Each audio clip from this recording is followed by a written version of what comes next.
बच्चों, इस पाठ में हमने पढ़ा कि प्रभु राम ने रावण को समझाने के लिए अंगद और हनुमान जी को भेजा था। लेकिन जब उन्होंने देखा कि रावण कुछ समझने के लिए तैयार ही नहीं है, तो उन्होंने युद्ध की तैयारी कर ली। सारे बंदर जय श्री राम के नारे लगाते हुए लंका के ऊंचे ऊंचे किलों पर चढ़ गए। राक्षसों ने जब छोटे छोटे बंदर देखे तो वो बहुत खुश हो गए। उनको लगा कि भगवान जी ने तो बैठे बिठाए उनके लिए खाना भेज दिया है, अब इन बंदरों को खाएंगे और हमारा पेट भरेगा। ये सोचकर वो जोर जोर से हंसने लगे। सारे राक्षस जोर जोर से हंसने लगे। लेकिन जब बंदर राक्षसों के सामने आए तो बंदरों ने राक्षसों के ऊपर बड़े बड़े पहाड़ फेंकने शुरू कर दिए।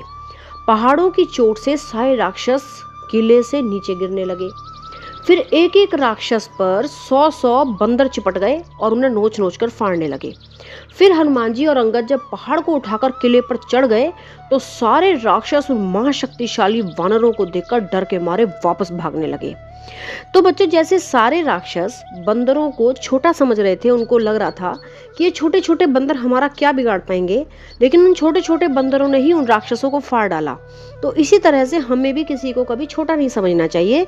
इस दुनिया में चाहे कोई छोटा हो या बड़ा, सबको भगवान ने उसकी कुछ खास शक्तियां देकर, कुछ खास क्वालिटीज देकर भेजा होता है। सब अपनी अपनी जगह इंपॉर्टेंट होते हैं। जैसे आपने चींटी देखी है, चींटी कितनी छोटी सी होती है। एक हाथी से और एक चींटी कितनी छोटी होती है, लेकिन अगर वो एक हाथी की सूंड में घुस जाए ना तो उसे काट ले तो हाथी की मौत भी हो सकती है।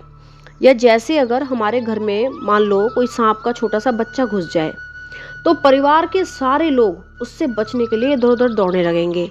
चाहे वो बेचारा काटता ना हो, बेचारे के दांत ना हो, लेकिन फिर भी सारे उससे डरेंगे, क्योंकि सांप से सबको यही डर लगता रहता है कि वो काट ना जाए, है ना। तो बच्चों, जो काम सुई कर सकती है वो तलवार नहीं कर सकती। तलवार कोई सुई की तरह हमारे कपड़े सिल नहीं सकती ना।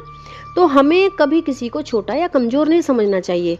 अब राक्षसों ने ये समझा कि ये बंदर तो छोटे छोटे हैं, ये हमारा क्या बिगाड़ेंगे, लेकिन उनको ये नहीं पता था कि बंदर के दांत और नाखून इतने नुकीले होते हैं कि अगर उन्हें गुस्सा आ जाए ना तो वो किसी को भी फाड़ डालेंगे।